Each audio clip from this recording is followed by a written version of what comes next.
na década de 1950, foi empregada doméstica, atuando ao mesmo tempo no Teatro Experimental do Negro de São Paulo, como atriz e declamadora. Abriu com uma sócia a Livraria Contexto, que, sob a direção de sua filha, existe até hoje.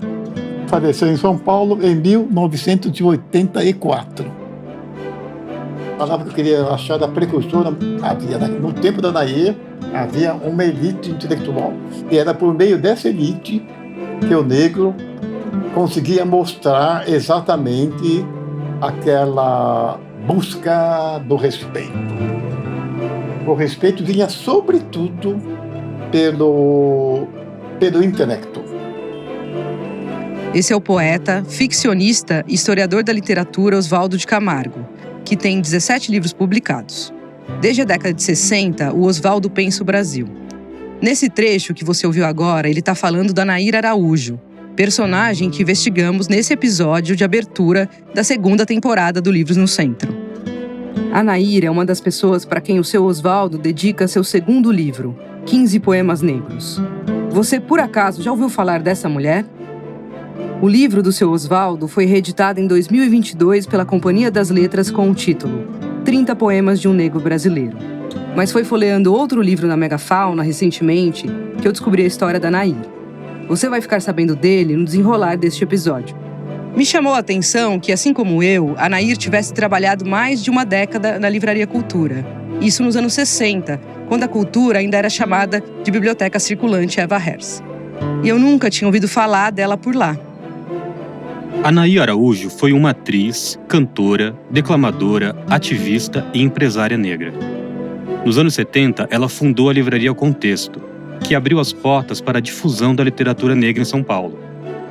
A livraria funcionou inicialmente na Alameda Tietê, nos Jardins, e depois foi para a Aclimação. Era um polo agregador de intelectuais, escritores e artistas negros.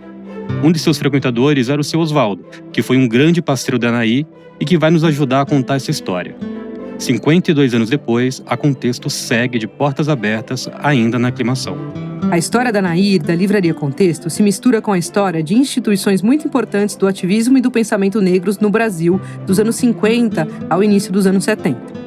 E também das suas voltas pelo bairro do Bom Retiro e outros espaços conhecidos da comunidade judaica e imigrante da mesma época. Hoje a gente fala da biografia da Nair Araújo e também de uma memória do mercado livreiro paulistano, que nasceu a partir da fusão de dois mundos que, à primeira vista, mas só à primeira vista, não se cruzam: a comunidade negra e a comunidade judaica.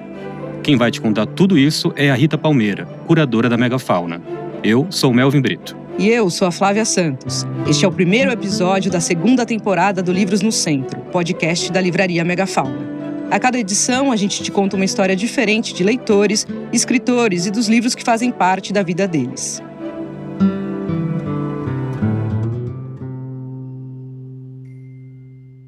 Esse episódio exigiu apuração e deslocamento. Ele começou na Aclimação e terminou em Lausanne Paulista. A Flávia encontrou uma primeira menção à história da Nair Araújo e da Livraria Contexto em um livro do sociólogo Mário Medeiros chamado A Descoberta do Insólito, Literatura Negra e Literatura Periférica no Brasil, que saiu pela Edições Sesc São Paulo. E a gente quis saber mais sobre essa personagem precursora. Conseguimos marcar uma conversa com a Marta, filha dela, hoje responsável pela livraria.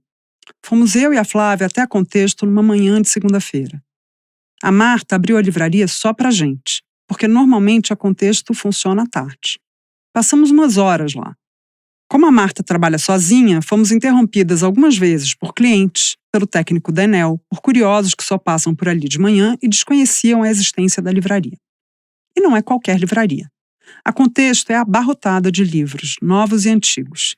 Isso porque, ao contrário do que muitas livrarias fazem, a Marta prefere comprar a consignar os livros que vende. Nessas interrupções, eu e a Flávia ficávamos fuçando o acervo e achamos algumas raridades por ali. A verdade é que a gente saiu da Contexto querendo entender melhor o que se anunciava como uma história fascinante. A de uma moça pobre que migra do trabalho como empregada doméstica para o trabalho de livreira e se torna proprietária de uma livraria referência nos anos 70. Essa mesma moça frequentava tanto o movimento negro paulistano quanto o circuito judaico da cidade. Para entender melhor essa personagem, a gente foi conversar com Mário Medeiros, que depois de nos contar o que sabia, soprou. Para conhecer de verdade a Nair e a Contexto, vocês ainda precisam conversar com o seu Oswaldo de Camargo, que era muito amigo dela.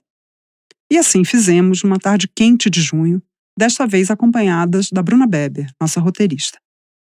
Eu estou contando tudo isso para você, ouvinte, entender por que há tantas vozes nesse episódio. Por que precisamos mobilizar tantas fontes para contar essa história. A verdade é que contar a história da Nair Araújo e da Livraria Contexto é também contar a história do seu Oswaldo e de outros tantos artistas intelectuais negros, mas também da diáspora judaica pós-Segunda Guerra. É contar a história de pioneirismo e resistência de uma livraria.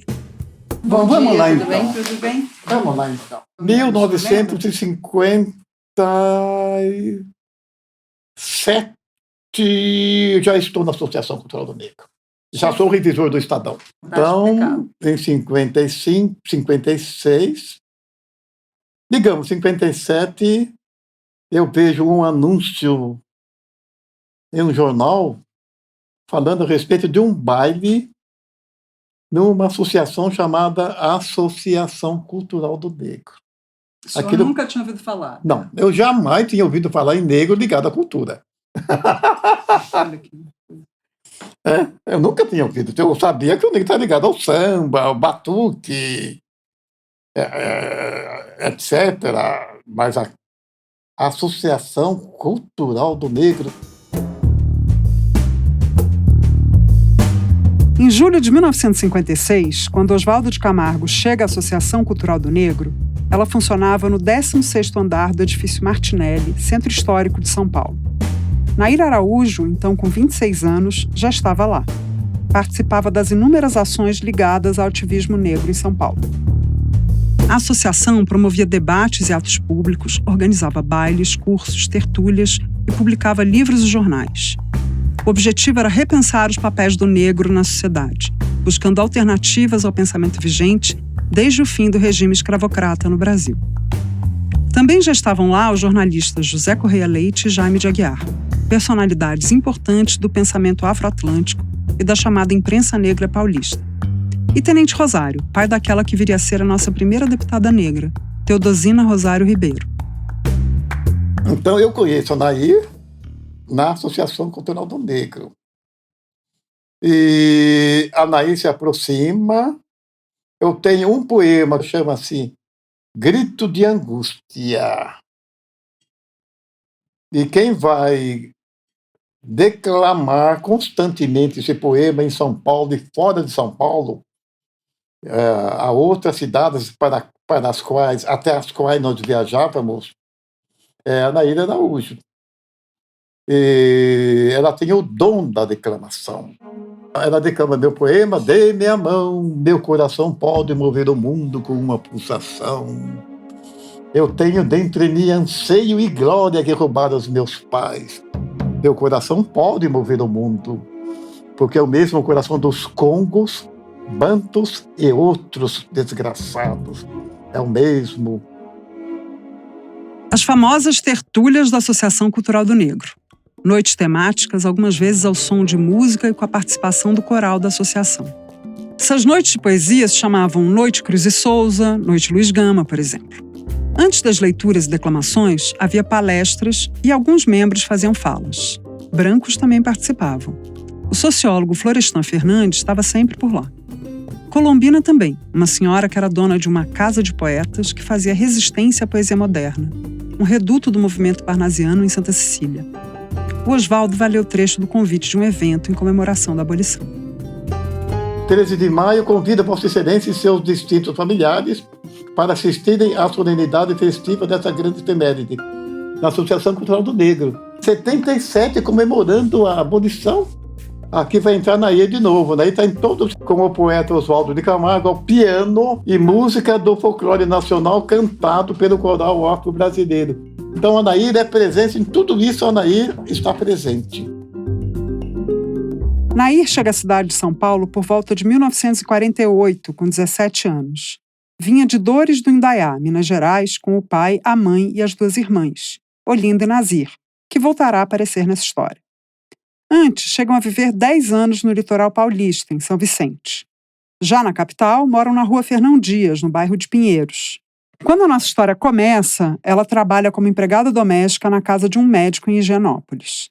Nas folgas, frequenta não só a Associação Cultural do Negro, a ACN, como também já fazia parte do Teatro Experimental do Negro de São Paulo, o TENSP. Havia o Teatro Experimental do Negro, fundado pela Abdias, no Rio de Janeiro, e depois Geraldo Campos de Oliveira funda em São Paulo o Teatro Experimental do Negro.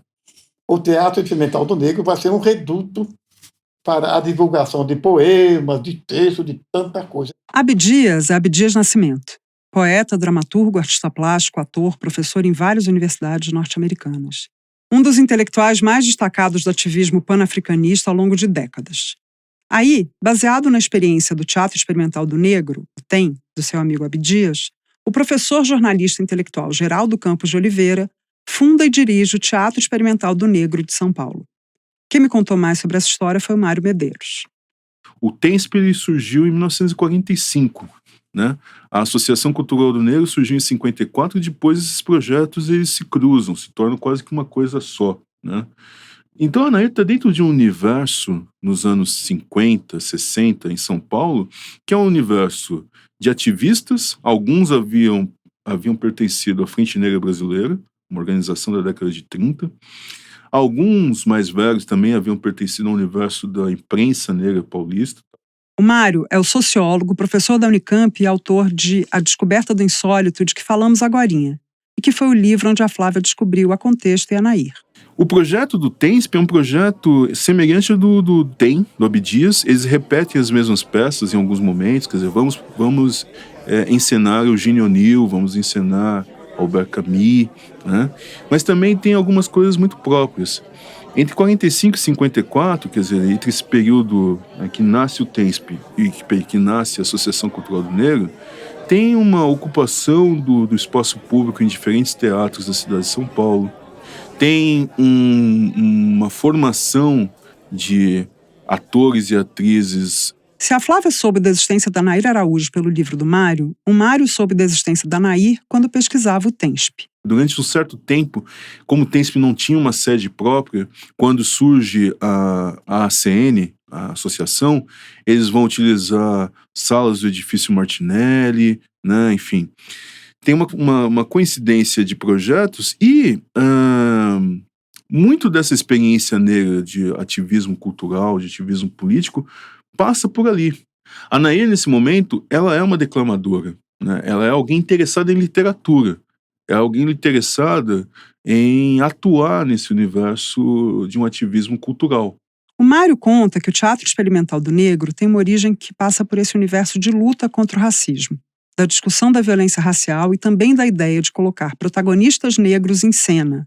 Não ter mais a figura do branco pintado de preto ou, como se chamava, de um negro brochado. Então eu encontro a Anaí participando de ensaios que são mencionados nos jornais, né? Correio Paulistano, Folha da Noite, Diário de São Paulo. O Oswaldo de Camargo, nas memórias que ele tem da Associação Cultural do Negro, ele diz o seguinte: boa parte das mulheres que estavam ali eram todas empregadas domésticas, raramente uma normalista, uma professora.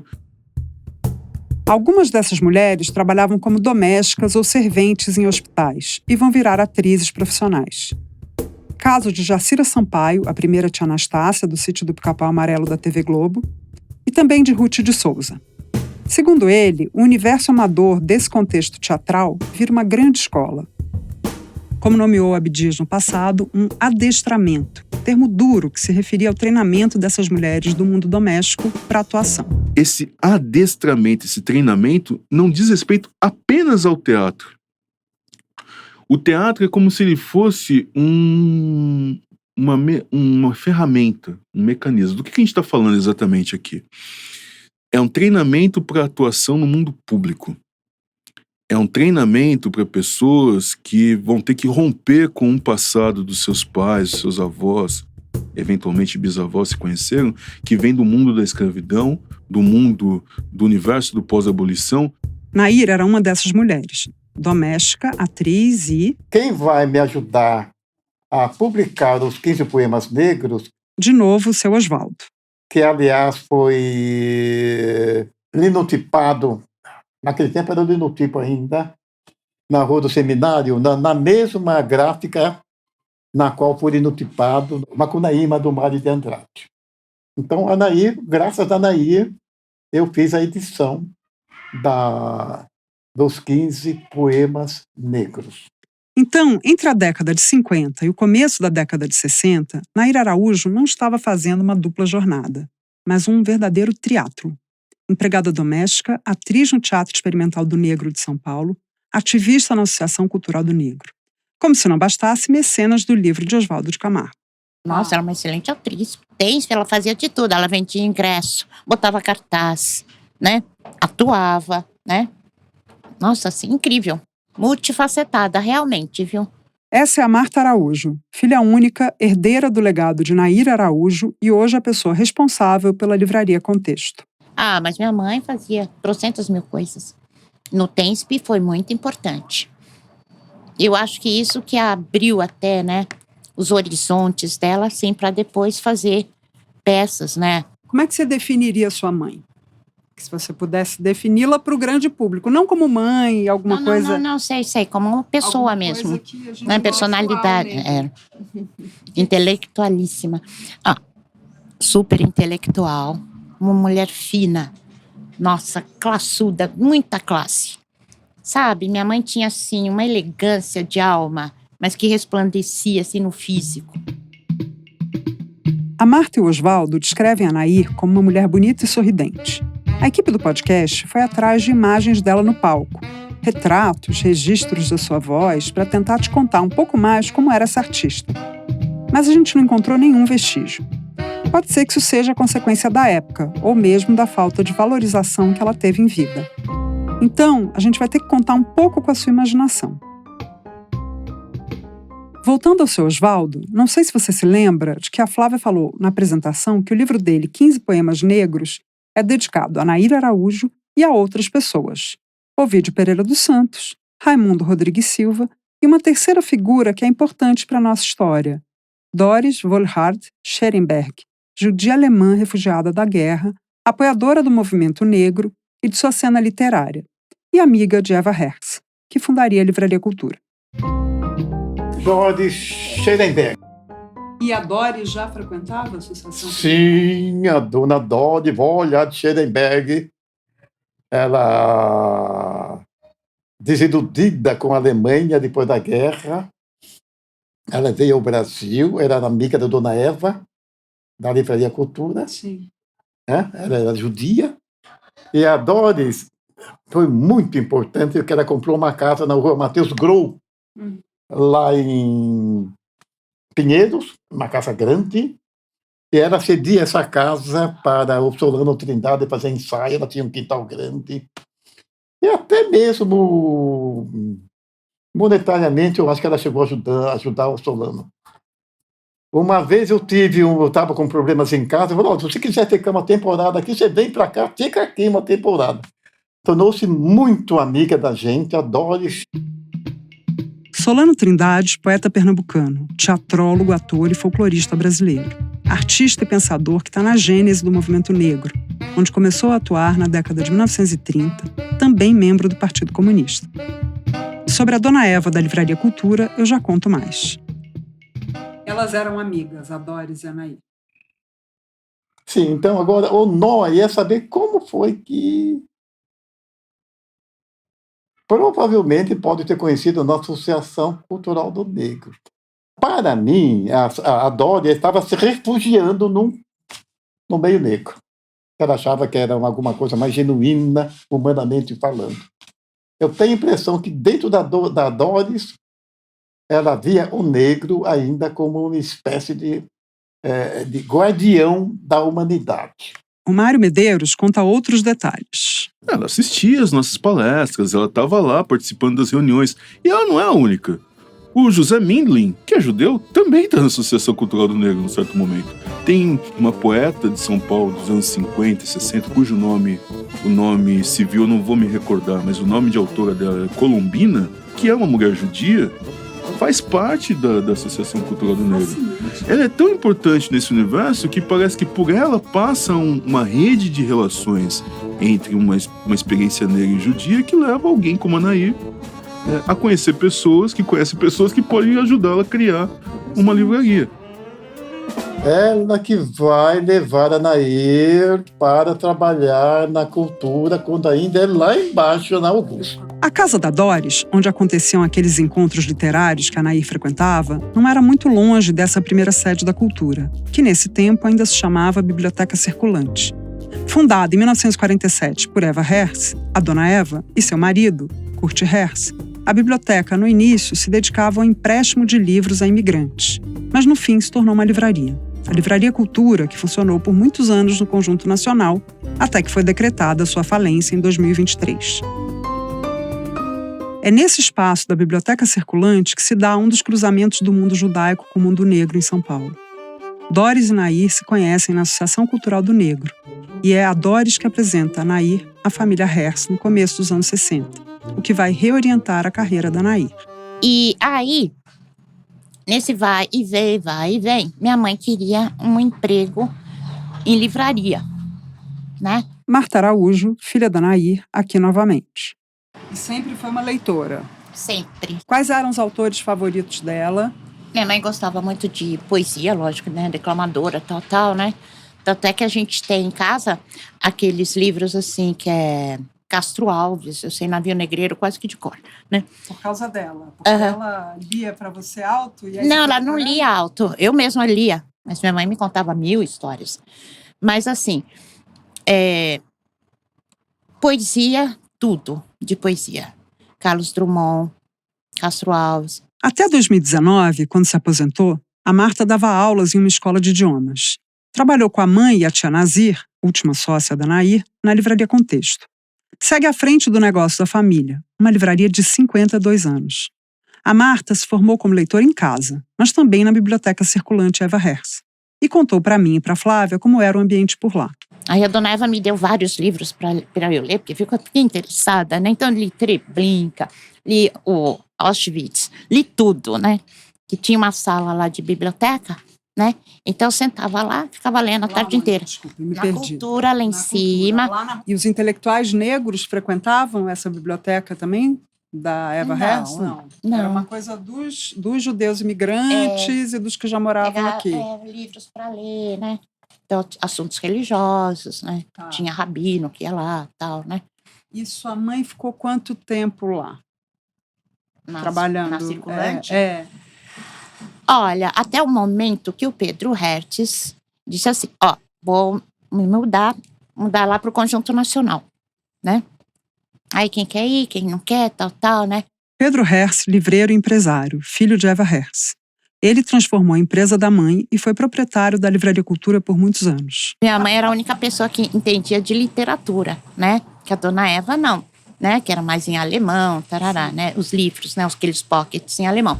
O trabalho de Nair na então recém-fundada Livraria Cultura do Conjunto Nacional, em 1969, era de balconista. Ela era a livreira da loja, era quem atendia o público e vendia livros. Mas logo ela se tornou responsável pela compra dos títulos. Uma de suas funções era ler os lançamentos e fazer as encomendas, em bom número se apostasse no sucesso das vendas.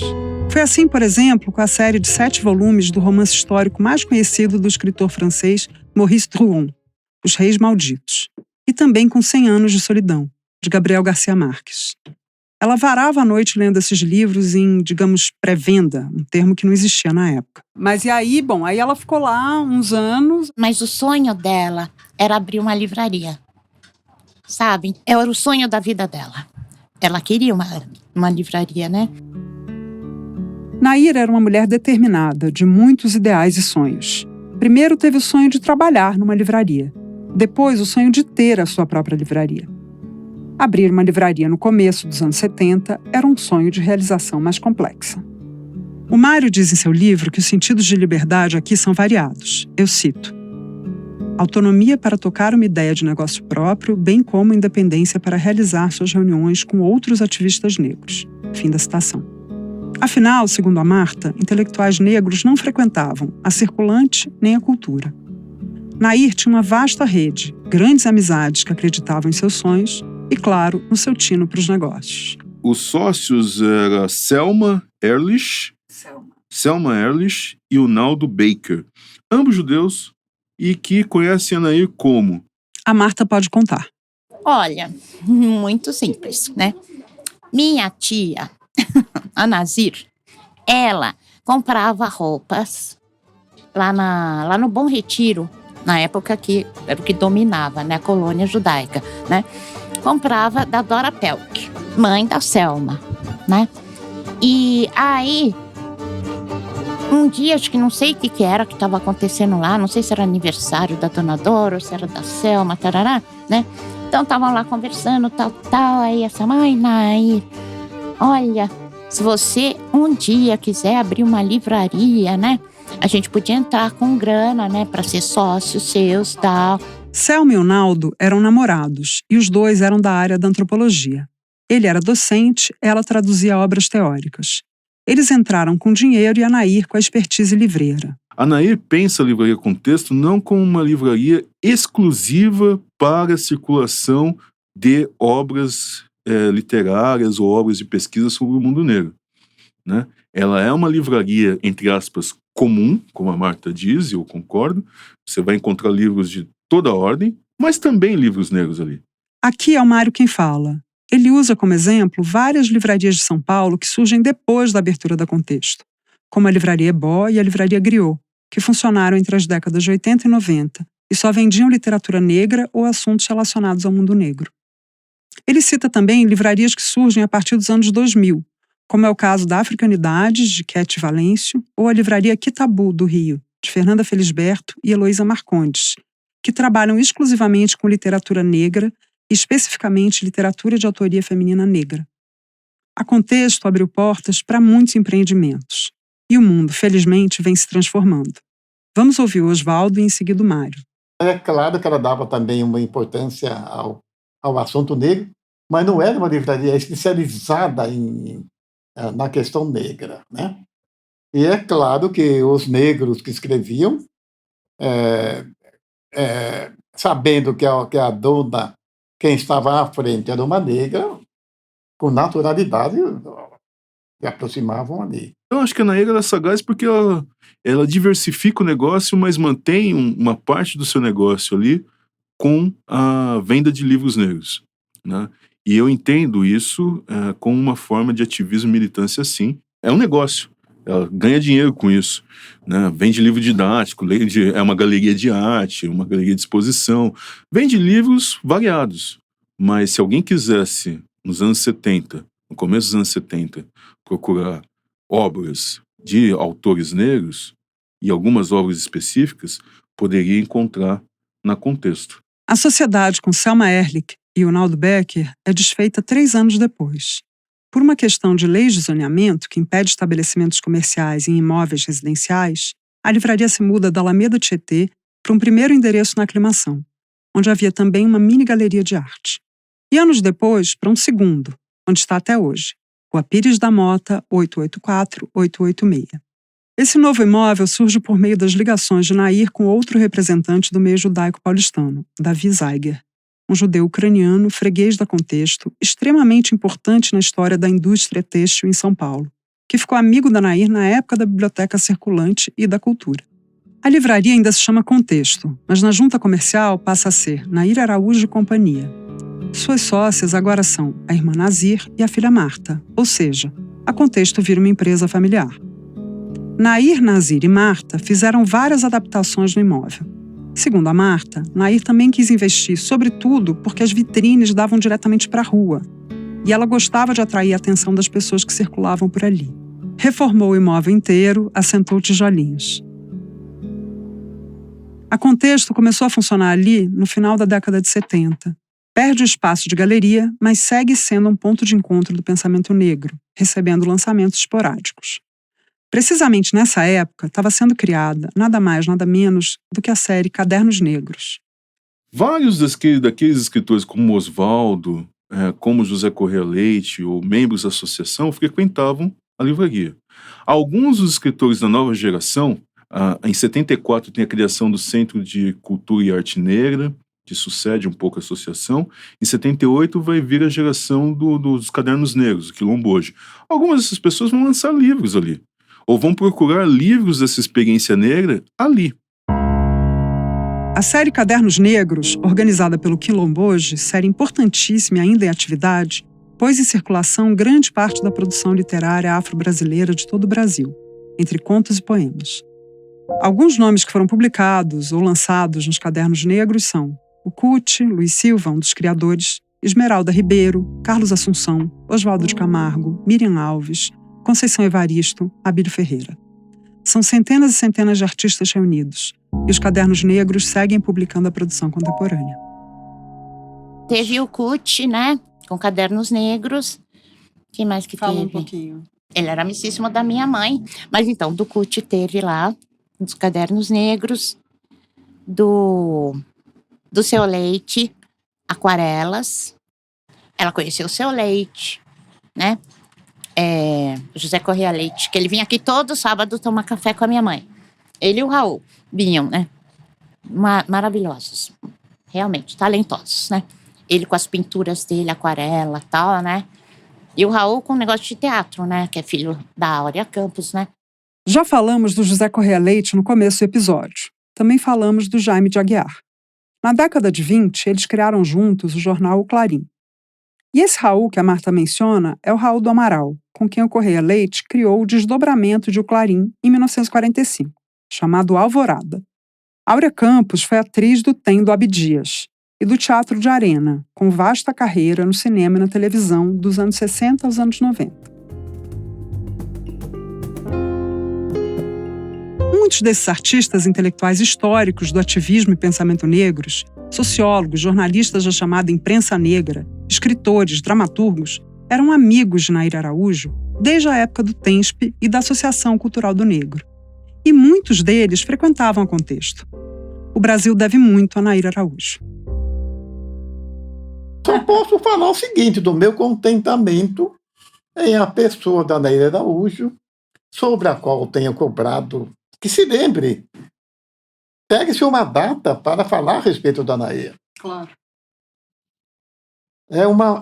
Das negras que eu conheço, ela, Jacida Sampaio, autoestima. É necessário que as mulheres pretas, mulheres negras, tenham uma autoestima. Se há alguém que pode dar uma autoestima muito grande, é a Nair Araújo. Jacida Sampaio. A Marta Araújo e o Mário Medeiros falam de algumas peças e filmes em que a Nair atuou. E, dentre os filmes, destaca-se uma participação não creditada em Compasso de Espera, único filme dirigido por Antunes Filho, filmado em 69 e lançado em 73, um ano depois da abertura da Contexto. Nair e a filha Marta chegaram a atuar juntas no teatro. Aí minha mãe foi convidada, né, para fazer a Vereda da Salvação. E eu fiz a Jovina, que eu não esqueço nunca, né? E minha mãe fazia parte só daquelas mulheres, né, que era uma tararana pra Virgem da Conceição, Deus não permita que eu morra sem confissão. E tinha o Raul Cortez, que era o cara que matava a criança, tal, né? A peça Vereda da Salvação, baseada em texto de Jorge Andrade e também dirigida por Antunes Filho, estreou em 1964. O Mário localiza o início desses movimentos culturais e políticos num período entre ditaduras, e a Nair esteve em todas as frentes. O nome da Nair aparece em uma ou outra peça, mas ela está mais vinculada a esse universo da declamação, né? De ser uma espécie de figura importante como uma mestra de cerimônias em alguns momentos de atuação pública da Associação Cultural do Negro, né? São histórias fascinantes dessa metade do século XX, desse intervalo entre a ditadura do Estado Novo, a ditadura de 1964, em que o mundo negro está se mexendo com grande intensidade, né? E cultura e política podem significar coisas muito próximas como uma forma de luta antirracista. A luta antirracista, iniciada por tantas personalidades celebradas nesse episódio e que encontra sua confluência na figura multifacetada e libertária da intelectual Nair Araújo, prossegue. Eu já disse aqui, mas a Contexto, que é uma livraria de rua, segue de portas abertas. Eu vou dar o endereço mais uma vez, para vocês anotarem. Rua Pires da Mota, 884-886, Aclimação, São Paulo, capital. Passem lá para visitar parte da história da Nair.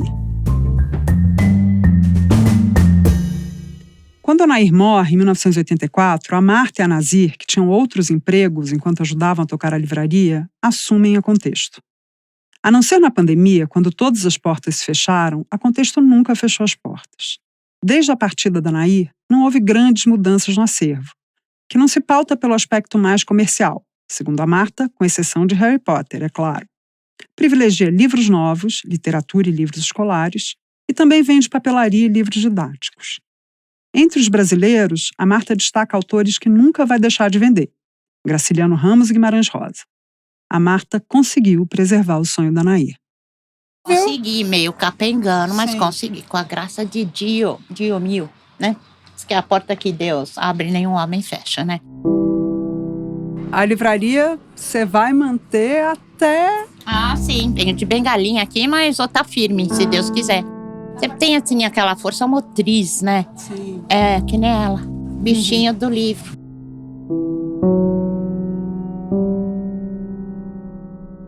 Eu volto já já para conversar sobre a Nair e a Contexto com a Flávia e com o Melvin.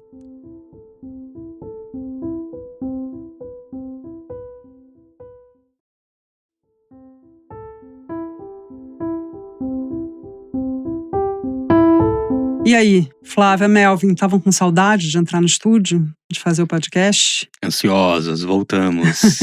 Pô, é muito legal ficar pensando o que vai ser uma temporada e tal, assim, as histórias que a gente fica caçando, assim. Aí quando isso é realizado agora na gravação, é muito legal, assim, dar uma ideia boa, assim. E também porque a gente tá com gente nova aqui na equipe dos roteiros do podcast.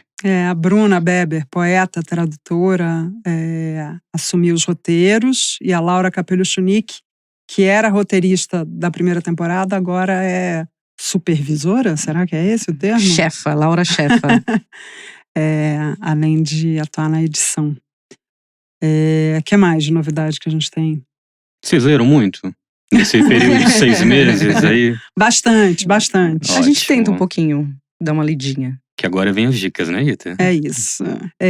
Vamos falar da Nair e da Contexto. Tem um negócio que eu acho especialmente emocionante, que é mencionado pelo seu Osvaldo.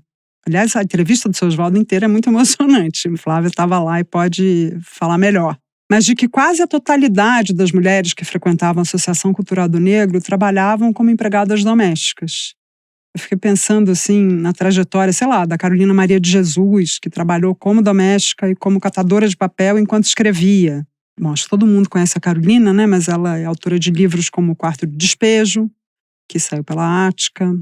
Tem O Escravo também, que foi editado recentemente pela Companhia das Letras.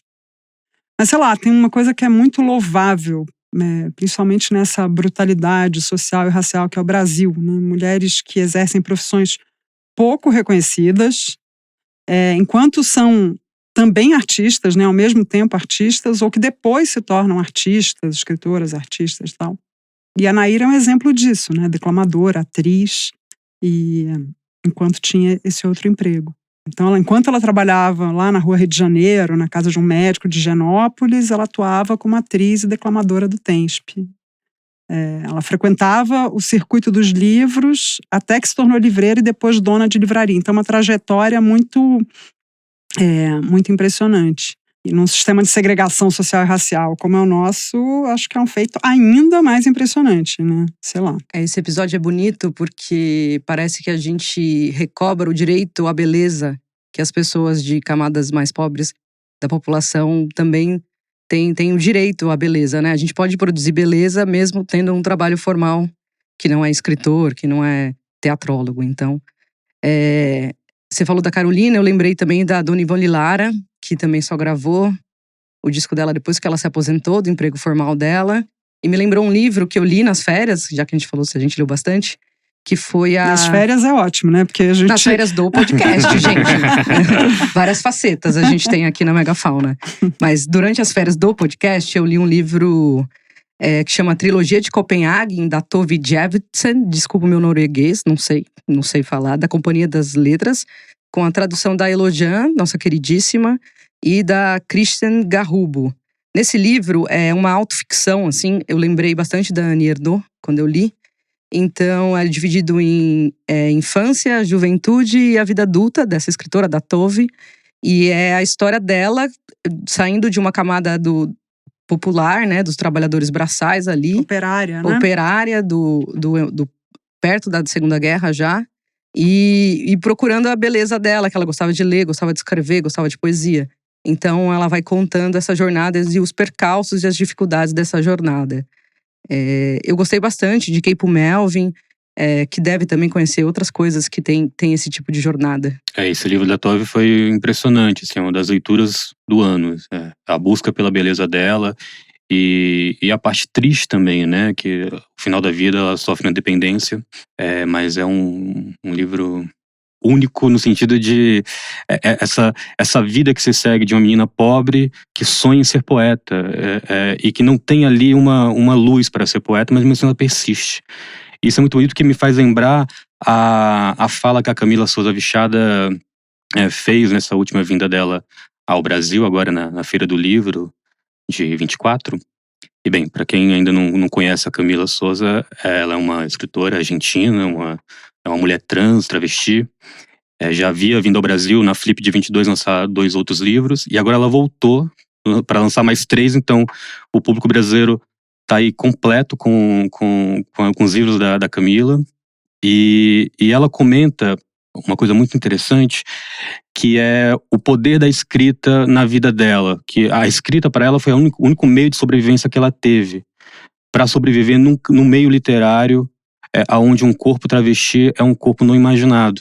E ela fala coisas sobre, ainda hoje, com 5 livros publicados, as perguntas que ela recebe seguem muito parecidas, do tipo, qual que é a sua referência literária? Quais são as suas referências literárias? Uma coisa que ninguém faz com um homem cis, branco, já muito famoso. É como se quisesse fazer uma autópsia daquele corpo que não é um corpo habitado naquele ambiente. Como assim? Você leu isso? Será que você leu, né? Como você é capaz de estar aqui com nós, assim? E mesmo com 5 livros publicados, consagrados, e nessa vinda dela agora, ela veio lançar 3, o primeiro livro dela, que é um livro de poemas, A Namorada de Sandro, A Viagem Inútil, que é um ensaio sobre esse processo de escrita e de gênero dela, foi lançado pela Fósforo, e o Tese sobre uma domesticação pela companhia. O primeiro é o que? Planeta, né? O primeiro é da Planeta, a Viagem Fósforo, e a Tese da Companhia das Letras. E a Tese, ela também faz algo muito interessante que ela comentou na feira, que é quando as críticas ao primeiro romance dela surgiram, elas surgiram de uma maneira muito bonita, muito aclamada, mas com uma espécie de cuidado, de uma certa piedade diante daquelas mulheres que sofrem muito, as travestis na América Latina de fato sofrem muito. E aí ela vai e escreve uma personagem que é rica, é uma atriz famosa, uma mulher trans, e que olha na cara e no olho dos mesmos personagens da literatura. E aí o problema é da literatura lidar com essa personagem agora que não está marginalizada. Está ali nos mesmos meios, tem os mesmos acessos, e que é uma personagem tão complexa quanto escrita por um homem com crise da meia-idade, sabe? Assim, é um pouco esse contrariando as estatísticas. Contrariando as estatísticas, as estatísticas que nunca estiveram a favor de mulheres como a Camila, como a Tove, como a Marta, como, enfim. A Carolina, enfim. E a Nair. E a Nair, claro. Teve um outro aspecto nessa conversa com o seu Osvaldo que me tocou muito, que é quando ele fala dessa personagem maravilhosa, que era essa judia alemã, a Doris. Agora eu não vou lembrar o sobrenome dela, mas a gente até tentou investigar mais sobre a Doris, foi difícil. Enfim, fizemos várias pesquisas e a gente sabe muito pouco sobre ela. Mas a Doris, ela era uma judia alemã que tinha inscrição do campo de extermínio tatuada. E ela foi muito ligada, né? A gente conta no bloco 1, ela foi muito ligada na Nair e ao pessoal da Associação Cultural do Negro. E ele fala uma coisa muito bonita, que eu queria só sublinhar, que ele interpreta isso como um olhar que a Doris tinha para o mundo negro, que era de ver ali o que ainda existia de humanidade, né? Alguém que tinha conseguido escapar de um campo de extermínio, que estava ali e completamente imersa naquele universo. E eu acho esse intercâmbio, esse aspecto dessa história, né? Esse intercâmbio cultural entre judeus imigrantes da Europa e os negros brasileiros, né? Duas diásporas completamente diferentes, eu acho isso fascinante. E aí, comentando isso com o Melvin e com a Flávia, na semana passada, eles me mostraram um livro que não tem nada a ver, mas tem tudo a ver com isso, que acabou de sair pela Todavia, que chama Oriol, da Fran Ross, traduzido pela Heloísa Mourão, e que é um livro que, com muito humor, eu li 2 capítulos só. E acho que não sei se eles foram mais adiante, mas acho que dá para indicar o livro já. Um livro que, com muito humor, vai tratar de identidade racial, né? Enfim, vocês que tinham falado mais do livro, mas tem essa ideia dessa personagem que é filha de um pai judeu e uma mãe negra.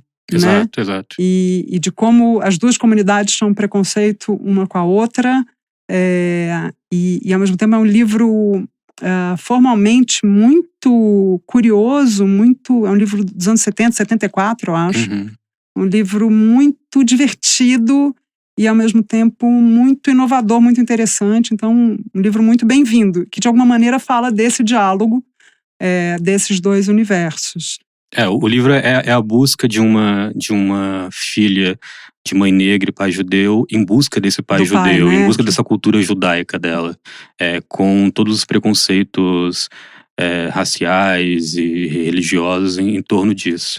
E mais tratado de uma maneira hiper humorada e sedutora, assim. Acho que é um dos grandes livros, né, Flávia? A gente tá fascinado. A gente tá... Eu tô lendo. Siderado. E tem uma capa linda também, linda, né? Linda. Mas é isso. Então, minha recomendação é o Oriol, da Fran Ross, que eu comecei a ler. Só li 2 capítulos, mas estou me divertindo e estou adorando. A gente volta já, então, com o quadro Sabe Aquele Livro. Quem já trabalhou como livreiro sabe que uma das atribuições do cargo é decifrar enigmas. Então, para treinar aqui a habilidade da adivinhação, a gente criou o quadro Sabe Aquele Livro? Funciona assim. Você manda um áudio descrevendo a obra que está procurando e a gente desvenda o mistério aqui no podcast de improviso. Se você está chegando agora ao Livros no Centro e ainda não escutou a primeira temporada, bom, primeiro corre para ouvir a primeira temporada. Mas, além disso, a gente queria te contar, porque é sempre legal dar o crédito, que a inspiração para esse quadro foi o momento Kinder Ovo do Foro de Teresina. Lá, o pessoal tem que identificar a voz de quem fala no áudio. E aqui, os livreiros adivinham de que livro o leitor está falando. Na temporada passada, eram 3 áudios por episódio.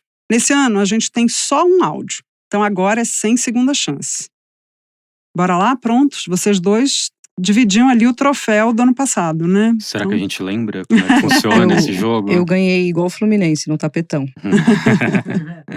Pode soltar o áudio, que é de um ouvinte anônimo. Oi, Megafauna. Eu queria ver se vocês conseguem me ajudar a achar um livro, mas eu não lembro o título, nem o autor ou a autora. Eu lembro da capa dele, que é uma capa preta, e eu lembro que tinha na capa um objeto cortante, mas eu também não lembro que objeto que é. Será que vocês conseguem me ajudar? É isso. Um livro com uma capa Tem preta. Um título, uma capa preta, com um objeto cortante. Difícil, né? Eu acho esse difícil. Mas é bom porque vocês ficam desafiados. Não, mas tem um que tá na minha cabeça que eu vi ele hoje. Lá, arrumando algumas coisas na livraria. É um da Crocodilo. É esse? É o da Ninfomaníaca. Cara, é um objeto cortante. Não, Kate alguma coisa. Isso. É um livro que eu quero ler, inclusive. Como que é o título dele inteiro? Sonhei que era Ninfomaníaca, da Kate Acker. Que saiu pela Crocodilo. É tipo um cortador de unha, uma coisa assim. Eu acho que é uma tesoura. Uma tesoura? Mas eu não tenho certeza. Enfim, saiu pela Crocodilo, a tradução é da Lívia Drummond e a capa é da Beatriz Toledo.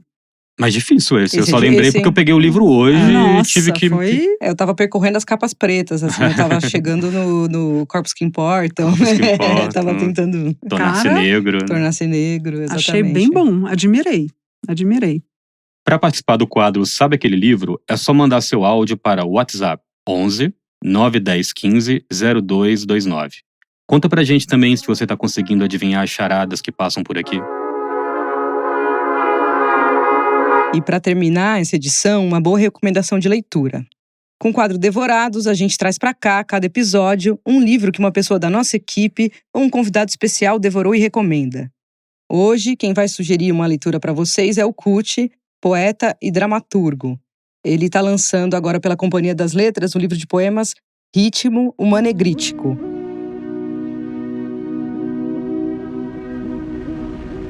Eu, escritor Kuti, gostaria de recomendar a você o livro Filhos de Sangue e Outras Histórias, da escritora estadunidense Octavia Butler. O livro é de 2020, da editora Morro Branco. Ele tem como tradução de Essi Regina Candiani. É uma obra que contém 7 contos e 2 pequenos ensaios. Esta obra é de ficção científica. A autora é uma das mais importantes nesta área e é um livro que conta com alguns aspectos interessantes.